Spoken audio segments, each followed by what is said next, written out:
অপরাধ ট্রাইব্যুনালকে গিলে খাবে, মানে এর গ্রহণযোগ্যতা তলানিতে নিয়ে ঠেকাবে। ঠিক এক সপ্তাহ আগে গত বুধবার 8ই অক্টোবর আন্তর্জাতিক অপরাধ ট্রাইব্যুনাল মানবতা বিরোধী অপরাধের অভিযোগে 25 জন সেনা কর্মকর্তার বিরুদ্ধে অভিযোগ আনার পর এবং গ্রেফতারি পরোয়ানা জারির পর এক সপ্তাহ ধরে নানা জল্পনা, এক রকমের অস্থিরতা, এমনকি গুজব ডালপালা মেলবার পর এখন পরিষ্কার যে সরকারের সঙ্গে সেনাবাহিনীর একটা আপোষ রফা হয়ে গেছে, যে সেনাবাহিনী কিছুতেই তাদের হেফাজতে নেওয়া এবং আন্তর্জাতিক অপরাধ ট্রাইব্যুনালে অভিযুক্ত গ্রেফতারি পরোয়ানা জারি করা সেনা কর্মকর্তাদের আন্তর্জাতিক অপরাধ ট্রাইব্যুনালে বা আদালতে হস্তান্তর করবে না, বা পুলিশের জিম্মাতেও দেবে না, বা সাধারণ কারাগারেও পাঠাবে না। ঠিক যেভাবে আন্তর্জাতিক অপরাধ ট্রাইব্যুনাল সবাইকে চমকে দিয়ে, অন্তত সেনাবাহিনীর তরফে সেটাই বলা হয়েছে যে তারা কিছুই জানতেন না, এক রকমের গ্রেফতারি পরোয়ানা হঠাৎ করে জারি করে দিয়েছে, সেনাবাহিনীও সিদ্ধান্ত নিয়ে ফেলেছে যে তারাও সেই গ্রেফতারি পরোয়ানাকে গ্রাহ্য করবে না। তাদের হেফাজতে তারা রেখেছে অবশ্য অভিযুক্তদের, কিন্তু সেটাও জানাবার প্রয়োজন বোধ করে নাই যে সরকার যে সাবজেল করবার ঘোষণা দিয়েছে ক্যান্টনমেন্টের ভেতর, সেখানেই কি এখন তাহলে আটক আছেন বা হেফাজতে আছেন সেই অভিযুক্ত সেনা কর্মকর্তারা, এবং যারা এখনো পালিয়ে যাননি, যারা কর্মরত ছিলেন, একজন জেনারেল সহ সেই সেনা কর্মকর্তারা কি তাহলে আনুষ্ঠানিকভাবে গ্রেফতার হয়েছেন বলা যাবে? আন্তর্জাতিক অপরাধ ট্রাইব্যুনালের চিফ প্রসিকিউটর তাজুল ইসলাম কিন্তু বলেছেন যে যেহেতু আনুষ্ঠানিকভাবে ট্রাইব্যুনালে কিছু জানানো হয় নাই, কাজেই একে গ্রেফতার বলা যাবে না। এবং তিনি এও বলেছিলেন যে গ্রেফতার যদি কেউ হয়ে থাকেন কোথাও, তাকে অবশ্যই 24 ঘন্টার মধ্যে আদালতে হাজির করতে হবে।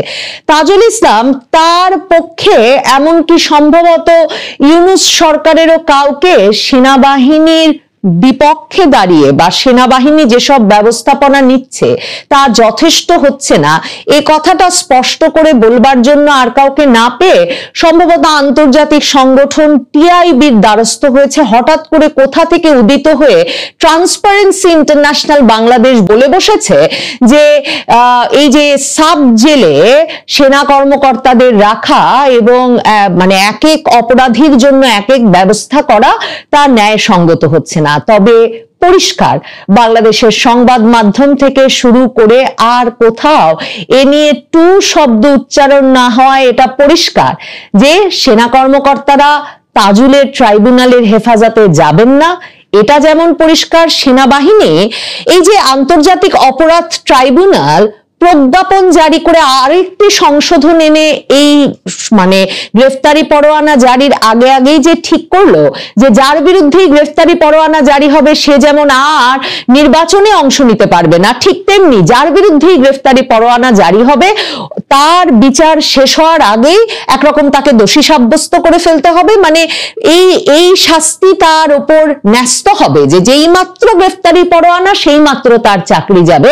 সেনাবাহিনী একরকম মুখের উপর এটাও বলে দিয়েছে যে সেই প্রজ্ঞাপনও তারা মানে না, সেই সংশোধন আন্তর্জাতিক অপরাধ ট্রাইব্যুনালের সেই আইনও তারা মানে না। কাজেই তারা এখনো গ্রেফতারি পরোয়ানা জারি হওয়া সেনা কর্মকর্তাদের সেনা কর্মকর্তা হিসেবেই মনে করছেন, তাদের রেশন সহ সকল সুবিধা বলবৎ আছে এবং সেনা কর্মকর্তা বলে মনে করছেন বলেই সেনা হেফাজতে সেনানিবাসের ভেতরে তাদেরকে রাখার সিদ্ধান্ত হয়েছে। তবে আবারও মনে করাই, আমরা এখনো পরিষ্কার জানি না যে সেনা হেফাজতে নেওয়া ওই সেনা কর্মকর্তারা এখন কোথায় আছেন। কারণ দেখেন, এমনকি সেনা আইনের নিয়মও বলে 48 ঘন্টার বেশি সেনা হেফাজতে কাউকে বিনা বিচারে আটকে রাখা যাবে না। কাজেই সাব জেলে সত্যি সেনা কর্মকর্তাদের রাখা শুরু হয়েছে কিনা সেটা আমাদের আনুষ্ঠানিকভাবে জানানোর আগে বলা মুশকিল। দেখেন, আন্তর্জাতিক অপরাধ ট্রাইব্যুনালের এখতিয়ার নিয়ে এবং আন্তর্জাতিক অপরাধ ট্রাইব্যুনালকে এই যে অগ্রাহ্য করছে সেনাবাহিনী একরকম, সেটা কেন খুব তাৎপর্যপূর্ণ। দেখেন, আন্তর্জাতিক অপরাধ ট্রাইব্যুনালটি 1971 সালের মানবতা বিরোধী অপরাধের বিচার হবার জন্য এই আইনটি হয়েছিল এবং এই আইনে যুদ্ধাপরাধের বিচার করবার কথা। এই 2024-এর জুলাই আগস্ট আন্দোলনের পর যখন আন্তর্জাতিক অপরাধ ট্রাইব্যুনালে শেখ হাসিনা এবং শেখ হাসিনার মন্ত্রী, শেখ হাসিনার সময়কার আইন শৃঙ্খলা রক্ষাকারী বাহিনী এসবের বিচার হবে, 2024-এর জুলাই আগস্ট আন্দোলনের সময়ের হত্যা নির্যাতনের বিচার হবে সিদ্ধান্ত জানানো হলো, তখন থেকেই কিন্তু একদল বলবার চেষ্টা করছিলেন যে এই আইনে এই বিচার করবার অধিকার আছে কিনা, কারণ কোনো যুদ্ধ তো হয় নাই 2024-এর জুলাই আগস্টে। কাজেই একদল একে একটা পলিটিক্যাল ট্রাইব্যুনাল বা রাজনৈতিক ট্রাইব্যুনাল হিসেবে অভিহিত করছিলেন। তাজুল ইসলাম দারুণ নাটকীয় ভাবে এই বিচার সাজিয়েছেন বটে, মানে শেখ হাসিনার বিরুদ্ধে বিভিন্ন অভিযোগ এনে তার প্রমাণ হিসেবে কয়েক সেকেন্ডের বিভিন্ন অডিও বার্তা তিনি আন্তর্জাতিক বিভিন্ন সংবাদ মাধ্যমে পাঠিয়ে, তদন্তকারী দল দিয়ে সংগ্রহ করে সেগুলো আন্তর্জাতিক সংবাদ মাধ্যমে পাঠিয়ে এগুলো শেখ হাসিনারই গলা। কাজেই তাতেই প্রমাণ হয়েছে যে শেখ হাসিনাই গুলি চালাতে বলেছিলেন, তাতেই প্রমাণ হয়েছে শেখ হাসিনা হেলিকপ্টার থেকে গুলি চালাতে বলেছিলেন। এমন নানা রকম প্রেক্ষাপট তৈরি করেছেন। বাংলাদেশে প্রথমবারের মতো সরাসরি টেলিভিশনে তার অভিযোগ গঠনের প্রক্রিয়া সরাসরি সম্প্রচারিত হচ্ছে, মানে নানা রকম নাটকীয় উপাদান যুক্ত করেছেন তিনি এই বিচারে বটে। কিন্তু তার ট্রাইব্যুনালের এখতিয়ার আছে কিনা এই প্রশ্নটা বারবারই উঠছে এবং বাংলাদেশে যারা এই প্রেক্ষাপটটুকু পাচ্ছেন তারা এই প্রশ্নটা তুলছেন যে সত্যি কোনো কারণে এই সরকার বদল হয়ে গেলে বা প্রেক্ষাপট বদলে গেলে এই বিচারের কোনো সাংবিধানিক ভিত্তি থাকবে কিনা, কারণ আন্তর্জাতিক অপরাধ ট্রাইব্যুনালে হত্যার বিচার হচ্ছে, আবার সাধারণ ফৌজদারি আদালতেও হত্যার বিচার হচ্ছে। একই ঘটনার বিচার দুই আদালতে হলে ডাবল জিওপার্ডি, মানে একেবারে এক ঘটনার দুবার বিচার হতে পারে না। আইনের যে একেবারে মৌলিক ভিত্তি সেটাকে এই আইন একরকম যেমন অগ্রাহ্য করছে, তেমনি কোনো আগ্রাসনকারী বাহিনী বাংলাদেশে আক্রমণ করে নাই, বাংলাদেশে একটা রাজনৈতিক অশান্তি অস্থিরতা হয়েছে, তার বিচার কি করে আন্তর্জাতিক অপরাধ ট্রাইব্যুনালে হতে পারে সেই প্রশ্ন খুব মানে বেসিক প্রশ্ন, সেটাও বারবার তোলা হচ্ছে। কিন্তু তাজুল ইসলাম চিফ প্রসিকিউটর এবং সরকারের আইন মন্ত্রণালয় মিলে একের পর এক প্রজ্ঞাপন জারি করে এই আইনে নানা রকম সংশোধন নিয়ে আসছেন। তারা যুদ্ধাপরাধের বিপরীতে আন্তর্জাতিক অন্য কোনো পক্ষের বিদেশি শক্তির আগ্রাসনের কথাটি বদলে তারা আভ্যন্তরীণ অশান্তি যুক্ত করেছেন। আগ্রাসনকারী বাহিনীর বিচার করবার সুযোগ ছিল, তারা এখন বলছেন আন্তর্জাতিক অপরাধ ট্রাইব্যুনালে বাংলাদেশের বিভিন্ন বাহিনীরই বিচার করবার সুযোগ আছে। কিন্তু সেনাবাহিনী এখন তাদের এতজনের বিরুদ্ধেই মামলা হওয়ার পর এই প্রশ্নগুলো তুলছে। তারা মনে করছে আন্তর্জাতিক অপরাধ ট্রাইব্যুনালের এখতিয়ার নাই। এর মধ্যে দেখেন আগস্টের শেষে তাজুল ইসলাম জাতিসংঘের একটা সভায় গিয়ে রীতিমতো আইন উপদেষ্টা আসিফ নজরুল, জাতিসংঘের মানবাধিকার বিষয়ক কর্মকর্তা, দেশি বিদেশি ব্যক্তিদের সামনে বলে এলেন যে তাড়াহুড়ার কারণে যত নিখুঁতভাবে তদন্ত করে নাকি এই বিচার তার পরিচালনা করার কথা ছিল তার পক্ষে সম্ভব হচ্ছে না, কারণ তিনি মনে করছেন সরকার বদলে গেলে, মানে নির্বাচিত সরকার এলে তারা এই মানে তাজুল ইসলামকে দিয়ে আন্তর্জাতিক অপরাধ ট্রাইব্যুনালের বিচারটা হয়তো মানে চালিয়ে যাবে না, মানে তারা নিয়মিত আদালতে বিচারের দিকে যাবে। এই কারণে তিনি খুব তাড়াহুড়া করছেন। যাদের যাদের তিনি অভিযুক্ত করতে চান তাদের তিনি এখনই অভিযুক্ত করে ফেলতে চেয়েছেন এবং খুব শিগগিরই তখনই তিনি জানিয়েছিলেন আগস্টের শেষে যে গুম খুন সংক্রান্ত আরো যাদের যাদের তিনি অভিযুক্ত করা প্রয়োজন মনে করেন তাদেরকে তিনি খুব শিগগিরই অভিযোগের আওতায় নিয়ে আসবেন। এটা তিনি মনে করেন তার একটা প্রতিশ্রুতির মতো। তার মানে তাজুল ইসলাম একটা তালিকা নিয়ে বসেছেন।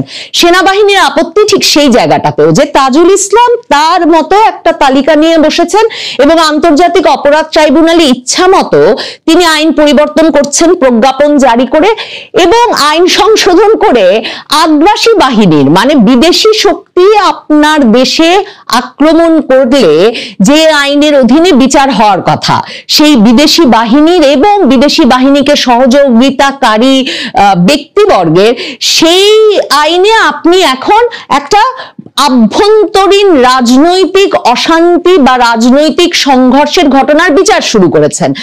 আপনি এই আইনে শুধুমাত্র ব্যক্তির বিচার করবার অধিকার ছিল। জাতীয় নাগরিক পার্টির নেতৃবৃন্দের আন্দোলনের মুখে প্রজ্ঞাপন জারি করে আপনি সংগঠন হিসেবে সেখানে আওয়ামী লীগের বিচার করবারও একটা এখতিয়ার নিয়ে এসেছেন। সেনাবাহিনীর ভেতরে এখন এই শঙ্কাও আছে যে শুরু হয়েছে সেনাবাহিনীর কর্মকর্তাদের, একেবারে জেনারেল পর্যায় থেকে শুরু করে শীর্ষ পর্যায়ের কর্মকর্তাদেরকে সুনির্দিষ্টভাবে অভিযুক্ত করে যে মামলা শুরু করেছেন তাজুল ইসলাম, আন্তর্জাতিক অপরাধ ট্রাইব্যুনাল শেষ পর্যন্ত বাহিনী হিসেবে সেনাবাহিনীর বিচার করবার অভিযোগও দায়ের করে বসতে পারে এই ট্রাইব্যুনালে। মানে কারণ যখন যেই প্রজ্ঞাপন আনতে ইচ্ছা করছে সেই প্রজ্ঞাপন এনে যার যার তালিকা আছে তার কাছে তার বিরুদ্ধেই তিনি অভিযোগ দিয়ে দিচ্ছেন। সেনাবাহিনীর ভেতর থেকে এই প্রশ্ন উঠেছে যে এই মামলাগুলো হয়েছে সুনির্দিষ্টভাবে ব্রিগেডিয়ার আজমি এবং সালাউদ্দিন কাদের চৌধুরীর ছেলে হুম্মাম কাদের চৌধুরী, মানে গোলাম আজম পুত্র আর সালাউদ্দিন কাদের চৌধুরীর পুত্র আর ব্যারিস্টার আরমান মীর কাসেম আলীর ছেলে, এই তিনজনের গুমের ঘটনার প্রেক্ষিতে এই তিনজনের গুমের সময়ে যারা যারা ডিজিএফআই এর সেনা গোয়েন্দা সংস্থার দায়িত্ব পালন করেছেন, যারা যারা র্যাবের দায়িত্ব পালন করেছেন, সকল সেনা কর্মকর্তাকে তালিকাভুক্ত করে এই যে ঢালাও ভাবে এই বিচারের আওতায় নিয়ে আসা হলো, এটাকেও খুব মানে সুনির্দিষ্ট ভাবে সেনাবাহিনীকে মেলাইন করবার জন্য, বাহিনী হিসাবে সেনাবাহিনীকে অপরাধী হিসেবে চিহ্নিত করবার জন্য এবং এক রকমের জনমত সেনাবাহিনীর বিরুদ্ধে গড়ে তোলার প্রচেষ্টা হিসেবে দেখছে সেনাবাহিনী। দেখেন, তাজুল ইসলাম কিন্তু জাতিসংঘের ওই অনুষ্ঠানে গিয়ে এটাই বলেছিলেন যে সুনির্দিষ্ট অভিযোগ করা বা সুনির্দিষ্ট তদন্ত করা তার পক্ষে সম্ভব হচ্ছে না, কারণ তাকে খুব হ্রাস করতে হচ্ছে, তাড়াহুড়া করতে হচ্ছে, যাতে যাদের যাদের তারা অভিযুক্ত করা প্রয়োজন মনে করেন তাদের সবাইকে অন্তত অভিযুক্ত করে যেতে পারেন তিনি। এখন মনে হচ্ছে সেনাবাহিনীর লেজে পাড়া দিয়ে, মানে এমন এক সাপের লেজে পাড়া দিয়েছেন তাজুল ইসলাম, আন্তর্জাতিক অপরাধ ট্রাইব্যুনালের চিফ প্রসিকিউটর, যে সেনাবাহিনী এই অপরাধ ট্রাইব্যুনালকে অগ্রাহ্য করার মাধ্যমে এক রকমের এমন পরিস্থিতি সৃষ্টি করে ফেলেছে যে হয়তো এই অজগর সাপই এই আন্তর্জাতিক অপরাধ ট্রাইব্যুনালকে গিলে খাবে, মানে এর গ্রহণযোগ্যতা তলানিতে নিয়ে ঠেকাবে। দেখেন, আন্তর্জাতিক অপরাধ ট্রাইব্যুনাল বিচার করছে শেখ হাসিনার বিষয়ে নানা রকম, উনি খুব মানে রসিয়ে রসিয়ে গল্প বলতে পারেন, রসিয়ে রসিয়ে নানা রকম কাহিনী বলছেন জুলাই আগস্টে নৃশংসতার, নিষ্ঠুরতার, সেসব কাহিনী যখন তিনি বলছেন তখন বারবারই তাজুল ইসলামের তরফে, চিফ প্রসিকিউটরের তরফে, আন্তর্জাতিক অপরাধ ট্রাইব্যুনালের তরফ থেকে শুরু করে একেবারে ডক্টর মোহাম্মদ ইউনূস, তাদের সকলের অভিযোগ যে শেখ হাসিনার বিচার করতে ভারত শেখ হাসিনাকে বাংলাদেশে পাঠাচ্ছে না, আন্তর্জাতিক অপরাধ ট্রাইব্যুনালের হাতে দিচ্ছে না। এখন বাংলাদেশের সেনাবাহিনী এটা নিশ্চিত করেছে যে এই আদালতের বিচার কার্যকে তারা এতটাই প্রশ্নবিদ্ধ মনে করে যে তারা তাদের বাহিনীর কর্মকর্তাদেরকেও এই আদালতে বিচারের মুখোমুখি করতে রাজি নয়, এই আদালতে বিচারের মুখোমুখি করা প্রয়োজন মনে করছে না এবং এই আদালতের এখতিয়ার নিয়ে প্রশ্ন তুলছে। তাহলে দেখেন, এই আদালত যাদেরকে সুনির্দিষ্ট লক্ষ্যে পরিণত করলো তারা একরকম এই আদালতকে অগ্রাহ্য করছে, এই আদালতকে প্রশ্নবিদ্ধ মনে করছে, রাজনৈতিক উদ্দেশ্য প্রণোদিত মনে করছে। কাজেই সেনাবাহিনীকে অভিযুক্ত করবার মাধ্যমে, মানে সেনাবাহিনীর জেনারেল পর্যায় থেকে শীর্ষ পর্যায়ের কর্মকর্তাদের ঢালাও ভাবে অভিযুক্ত করে আসলে আন্তর্জাতিক অপরাধ ট্রাইব্যুনাল নিজেকে বড় ধরনের প্রশ্নের মুখে ফেললো, যে বিচার কার্য তাড়াহুড়ো করে শেষ করে তিনি খুব মানে বড় বড় মাছদের, বিগ ফিশদেরকে লটকে দিয়ে এই আন্তর্জাতিক অপরাধ ট্রাইব্যুনালের বিচারের মাধ্যমে ইতিহাসে নাম লেখাতে চাইছিলেন বা আন্তর্জাতিক অপরাধ ট্রাইব্যুনালকে এই শেখ হাসিনা শাসনামলের বিচারের একেবারে অগ্রদূতে পরিণত করতে চাইছিলেন। সেই পরিকল্পনাটা সম্ভবত বাংলাদেশের সেনাবাহিনী আপাতত তার সেনা কর্মকর্তাদের এই ট্রাইব্যুনালের যথেচ্ছ আইন পরিবর্তনের মাধ্যমে করা মামলার বিচারে মুখোমুখি করতে না দেওয়ার সিদ্ধান্ত নিয়ে একরকম প্রশ্নের মুখে ফেলে দিয়েছে। তাজুল ইসলাম বুঝতে পেরেছে যে নির্বাচনের এসব অনিয়মের প্রসঙ্গ শেষ পর্যন্ত জয় পরাজয়ের মানে ফলাফলের উচ্ছ্বাসে আসলে একরকমের চাপা পড়ে যাচ্ছে। বাংলাদেশে ডাকসু এবং জাকসু নির্বাচন অর্থাৎ ঢাকা বিশ্ববিদ্যালয় এবং জাহাঙ্গীরনগর বিশ্ববিদ্যালয়ের ছাত্র সংসদ নির্বাচনের পর সকল পাবলিক বিশ্ববিদ্যালয়ের ছাত্র সংসদ নির্বাচনগুলো অনুষ্ঠানের ধারাবাহিকতায় বুধবার সারাদিন ধরে চাকসু নির্বাচনের ভোট গ্রহণ অনুষ্ঠিত হয়েছে। ভোটের ফল গণনা চলছে এখনো ওএমআর পদ্ধতিতেই অর্থাৎ মেশিন রিডেবল পদ্ধতিতেই এই নির্বাচনে ভোট গ্রহণ হচ্ছে। জাকসু নির্বাচনে শেষ পর্যন্ত এই ওএমআর মেশিন এবং মেশিন দিয়ে ভোট গণনা হলে তা নিরপেক্ষ হবে কিনা এসব নানা বিতর্কে কয়েকদিন ব্যাপী ভোট গণনা শেষ হওয়ার পর চাকসু নির্বাচনে ভোট মেশিনেই গোনা হচ্ছে এবং খুব দ্রুতই ভোট গণনা শেষ হবে বলে কর্তৃপক্ষ আশা করছেন। সারাদিন ধরে উৎসব মুখর পরিবেশে ভোট হয়েছে।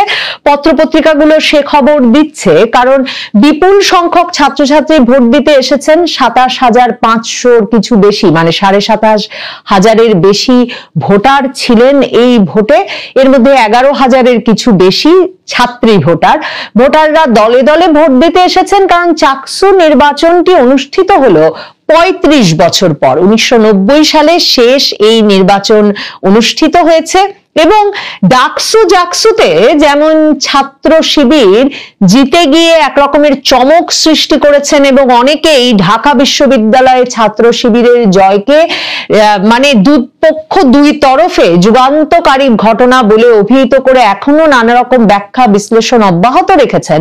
চট্টগ্রাম বিশ্ববিদ্যালয়ে কিন্তু কয়েক দশক ধরে একক প্রায় আধিপত্য ধরে রেখেছিল বাংলাদেশের ইসলামী ছাত্র শিবির এই দলটি।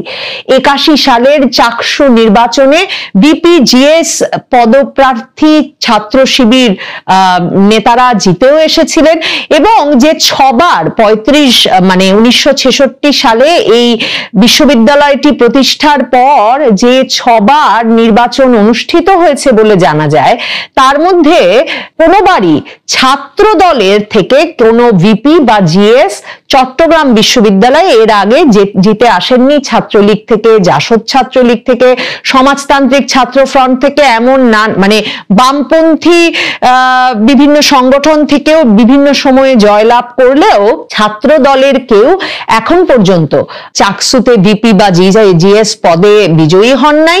এবং 1981 সালে ছাত্র শিবিরের তৎকালীন নেতা জসিমউদ্দিন সরকার এবং আব্দুল গাফফার ভিপি জিএস পদে নির্বাচিত হয়েছিলেন। আর সর্বশেষ নির্বাচনটি চাকসুতে হয়েছিল 1990 সালের ফেব্রুয়ারিতে। সেবার জাতীয় ছাত্রলীগের নাজিমউদ্দিন এবং সমাজতান্ত্রিক ছাত্র ফ্রন্টের আজিমউদ্দিন আহমেদ জিতেছিলেন। 80-র দশক থেকে আসলে 2014 সাল পর্যন্ত, আওয়ামী লীগ সরকার 2008-এ ক্ষমতায় আসার পরেও একটা বড় সময় ইসলামী ছাত্র শিবির চট্টগ্রাম বিশ্ববিদ্যালয়ে তার আধিপত্য ধরে রেখেছিল এবং সে কারণেই চট্টগ্রাম বিশ্ববিদ্যালয়কে একরকম ছাত্র শিবিরের হোম গ্রাউন্ড বলা যেতে পারে। এই নির্বাচনে ছাত্র শিবির এবং ছাত্র দল পূর্ণ প্যানেলে সকল পদেই প্রার্থী দিয়েছেন। দুতরফেই অভিযোগ এসেছে কিছু, যেমন অমোচনীয় কালি নিয়ে সারাদিন অভিযোগ করেছেন ছাত্র দলের প্রার্থীরা, ছাত্র শিবিরের প্রার্থীরাও অভিযোগ করেছেন যে কালি উঠে যাচ্ছে এবং বিশ্ববিদ্যালয় কর্তৃপক্ষ তখন বলেছেন যে অমোচনীয় কালি জাতীয় নির্বাচনে জার্মানি থেকে আমদানি করে নিয়ে আসা হয়, কাজেই তারা আসলে সাধারণ মার্কার ব্যবহার করেছেন। কাজেই অমোচনীয় কালির এই অভিযোগ বিশ্ববিদ্যালয় কর্তৃপক্ষ নিজেরাও স্বীকার করে নিয়েছেন।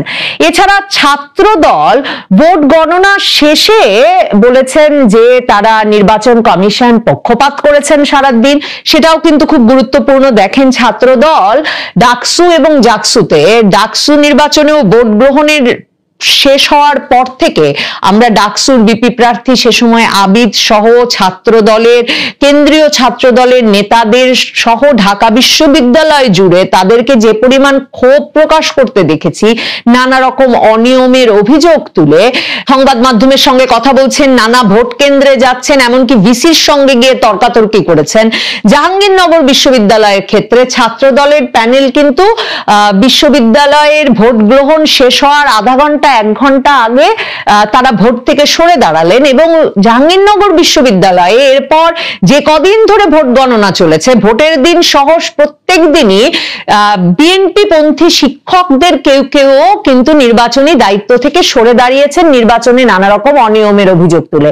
সেসব কিছু তুলনা করলে চাকসুর নির্বাচন ঘটনাবিহীন, সেখানে ছাত্র দলের তরফে অভিযোগ আনা হয়েছে বটে এবং ভোট গ্রহণ শেষে নির্বাচন কমিশনের বিরুদ্ধে পক্ষপাতের অভিযোগ তুলেছে বটে ছাত্র দল, কিন্তু ছাত্র দলের বিপি প্রার্থী সাজ্জাদ হোসেন দিনের বেলাতেই বলে রেখেছেন যে নির্বাচনে নানা অনিয়মের অভিযোগ তার চোখে পড়লেও বা তাদের দিক থেকে থাকলেও যা রায় আসবে তারা তা মেনে নেবেন। তার মানে জাকসুতে যেমন ছাত্র দলের কাছে একেবারে বিএনপির শীর্ষ নেতৃত্ব থেকে এই ছিল, মানে নির্দেশনা ছিল যে শিক্ষক এবং ছাত্ররা যাতে নির্বাচন থেকে সরে দাঁড়ায়, কিংবা ডাকসুর কথা মনে করে দেখুন, পুরো নীলক্ষেত কাটাবন এলাকায় জামায়াতে ইসলামীর নেতাকর্মী, বিএনপির নেতাকর্মীরা একটা যুদ্ধংদেহী মনোভাব নিয়ে ফলাফল বের হলেই যুদ্ধে লিপ্ত হয়ে পড়বেন এমন একটা পজিশন নিয়ে দাঁড়িয়ে থাকলেন।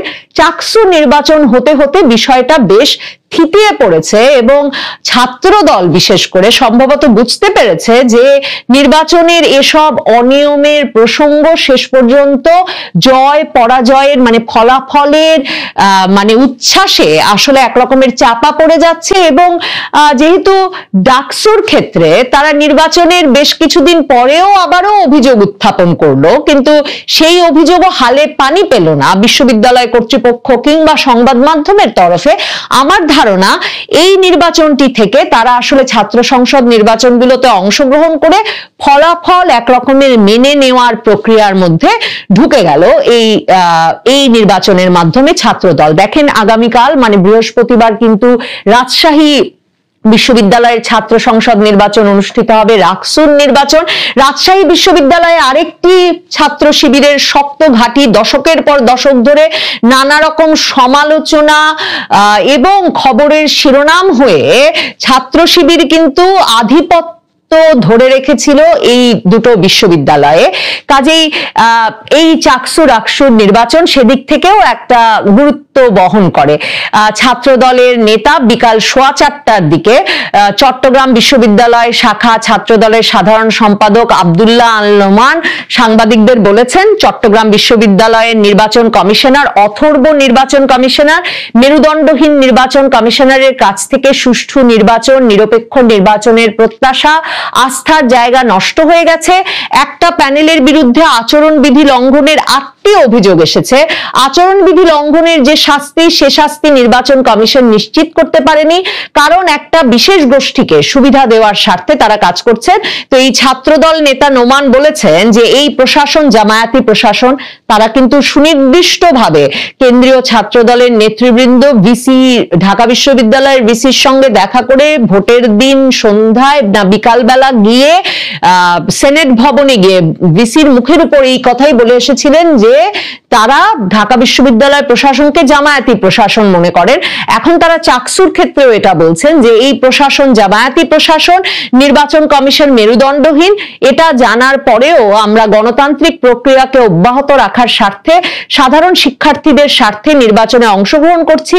কিন্তু আমরা দেখেছি ডাকসু ও জাকসুর ন্যায় এটিও একটি প্রহসনমূলক নির্বাচন হতে যাচ্ছে। ছাত্রদল নেতা নোমানের বক্তব্যের সময় তার পাশে স্বতন্ত্র শিক্ষার্থী সম্মিলন প্যানেলের ভিপি পদপ্রার্থী, দ্রোহ পর্ষদ প্যানেলের ভিপি প্রার্থী এবং সার্বজনীন শিক্ষার্থী সংসদের জিএস প্রার্থী উপস্থিত ছিলেন। তারাও নোমানের কথায় সায় দেন। জাকসুতেও কিন্তু বামপন্থীরা এবং স্বতন্ত্রদের একটা প্যানেল তাদের সাথে পাশে ছিল। আর চাকসুর ক্ষেত্রে এই বামপন্থীদের রাজনীতির অবস্থা যে কত নড়বড়ে, বেশিরভাগ প্যানেলই কিন্তু সকল পদে প্রার্থীও দিতে পারে নাই। কাজে আসলে মূল প্রতিযোগিতা ছাত্রদল এবং শিবিরের মধ্যে, এবং আসলে সংগঠন এক রকমের আছে এই দুটো দলেরই বলে সেখানে ধারণাই করে নেওয়া যায়। ছাত্রদল সমর্থিত প্যানেলের বিপি প্রার্থী সাজ্জাদ হোসেন বলেছেন, নির্বাচন কমিশন আমাদের আশ্বস্ত করেছিল ডাকসু ও জাকসু নির্বাচনে যে অভিযোগগুলো এসেছে, অনিয়ম হয়েছে, কারচুপি হয়েছে, সেখান থেকে শিক্ষা নিয়ে চাকসু নির্বাচনকে সুষ্ঠু নির্বাচন রূপে আমাদের কাছে উপহার দেবেন, তারা অমোচনীয় কালি দেবেন বলেছিলেন, কিন্তু তারা সেখানে ব্যর্থ হয়েছেন। এছাড়া প্রথম আলো তার অনুসন্ধানে লিখছে, একজন ছাত্রীর ভোট আরেকজন দিয়ে দেওয়ার অভিযোগ হয়েছে। এছাড়া 400 ব্যালটে সই ছিল না, তবু সেখানে ভোট হয়েছে, এমন অভিযোগ তুলেছেন বিনির্মাণ শিক্ষার্থী ঐক্য প্যানেলের নির্বাচন পর্যবেক্ষক তৌহিদুল ইসলাম। এই খবরগুলো আছে। আর এছাড়া ছাত্র শিবিরের তরফে একমাত্র অভিযোগ কিন্তু এই অমোচনীয় কালি নিয়েই করা হয়েছিল, এবং সেই বিষয়টি তো বিশ্ববিদ্যালয় কর্তৃপক্ষ স্বীকার করে নিয়েছে। ছাত্র শিবিরের ভিপি প্রার্থী ইব্রাহিম হোসেন ধীর গতিতে ভোট হচ্ছে এই বিষয়টিও কিন্তু উল্লেখ করেছিলেন ভোট গ্রহণ চলার সময়। তিনি বলেছিলেন যে এর ফলে হয়তো অনেকে লাইনে দাঁড়িয়ে দাঁড়িয়ে অপেক্ষা করতে করতে ভোট না দিয়েই চলে যাবেন। তবে সংবাদ মাধ্যমে আসলে অনেক তরুণ তরুণী শিক্ষার্থীরা তারা বলেছেন যে তাদের জীবনের প্রথম ভোট, এবং তারা ব্যাপক উৎসাহে ভোট দিয়েছেন। আর 4টার মধ্যে যারা ভোটের লাইনে দাঁড়িয়েছেন তারা সকলেই ভোট দিতে পেরেছেন। যদিও ভোট শুরু হওয়ার কথা ছিল সকাল 9টায়, কিন্তু শুরু হতে হতে 9:30 বেজে গিয়েছিল চট্টগ্রাম বিশ্ববিদ্যালয়ের ক্ষেত্রে। এখন দেখা যাক চট্টগ্রাম বিশ্ববিদ্যালয়ে চাকসু নির্বাচনের ভোটের ফলাফল পেতে কত রাত হয়, কখন এই ফলাফল জানা যায়, ফলাফলের পর কি প্রতিক্রিয়া হয়, জয়ী এবং বিজয়ী পক্ষ এবং পরাজিত পক্ষ কি ধরনের প্রতিক্রিয়া দেখান, এবং তার আগে আসলে জাকসু নির্বাচন থেকেই বিশ্ববিদ্যালয় কর্তৃপক্ষের জন্য সবচেয়ে বড় চ্যালেঞ্জ হয়ে যেটা দেখা দিয়েছে যে ভোট গণনা সুষ্ঠুভাবে শেষ করে একটা নির্ধারিত সময়ের মধ্যে তারা ভোটের ফলাফল জানিয়ে দিতে পারেন কিনা, সেটাই এখন বড় চ্যালেঞ্জ হয়ে দেখা দিয়েছে। ঢাকা বিশ্ববিদ্যালয়ের মতোই চট্টগ্রাম বিশ্ববিদ্যালয়েও এলইডি স্ক্রিনে দেখা যাবে ভোট গণনার পুরো প্রক্রিয়া। কাজেই সকলেই এখন সেদিকেই নজর রাখছেন। রাজশাহী বিশ্ববিদ্যালয়ে ভোট বৃহস্পতিবার, কিন্তু রাজশাহী বিশ্ববিদ্যালয় কর্তৃপক্ষ ঘোষণা দিয়েছে জাকসুর কথা মাথায় রেখেই যে 17 ঘন্টার মধ্যে তারা তাদের সকল হল এবং কেন্দ্রীয় ছাত্র সংসদ নির্বাচনের ফলাফল ঘোষণা করবে। দেখা যাক চাকসু কতক্ষণে তাদের ফলাফল ঘোষণা করে। চাকসু নির্বাচনে গুরুত্বপূর্ণ আরেকটি পরিবর্তন আছে যেটা ডাকসু বা জাকসু নির্বাচনে দেখা যায়নি, সেটি হচ্ছে বাগছাস বাংলাদেশ গণতান্ত্রিক ছাত্র সংসদ অর্থাৎ জাতীয় নাগরিক পার্টির যে ছাত্র উইং তাদের কোনো প্যানেল নাই।